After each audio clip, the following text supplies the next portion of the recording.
এখন কিছু কিছু সাংসদও আছেন যারা অশিক্ষিত, অসভ্য, অশালীন। শুধু কিন্তু আমি উঠতি সাংসদ বলিনি, বয়োজ্যেষ্ঠ সাংসদও হতে পারে।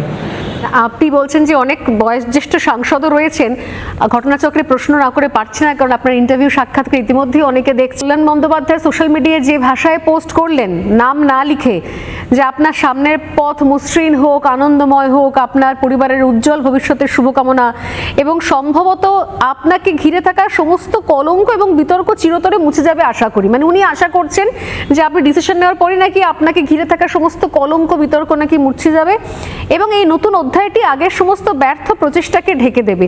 এটার যে উনি কি মানে করেছেন, আশা করি দীর্ঘদিনের আপনার সঙ্গে রাজনৈতিক ময়দানে লড়াই করা কল্যাণ বন্দ্যোপাধ্যায় আপনি নিশ্চয়ই বুঝতে পেরেছেন। কিন্তু আলোচনা তো চলছে কাকলিদি এটা নিয়ে, আপনি কি কল্যাণ বন্দ্যোপাধ্যায়কে মিন করলেন? শুনুন, আমি কারুর নাম বলিনি, আর কি লিখলো সেটা কিন্তু আমি না দেখে আপনাকে কিছু বলতে পারবো না। আচ্ছা, হতে পারে। এবং দ্বিতীয় কথা হচ্ছে যে যদি এই কথা উনি লিখে থাকেন, আমি কিন্তু এটা একটা প্রচ্ছন্ন হুমকি হিসেবে ধরবো। কেননা আমি যেখানে রাজনীতি করি সেখানে রাজনৈতিক সংঘাত হতেই পারে।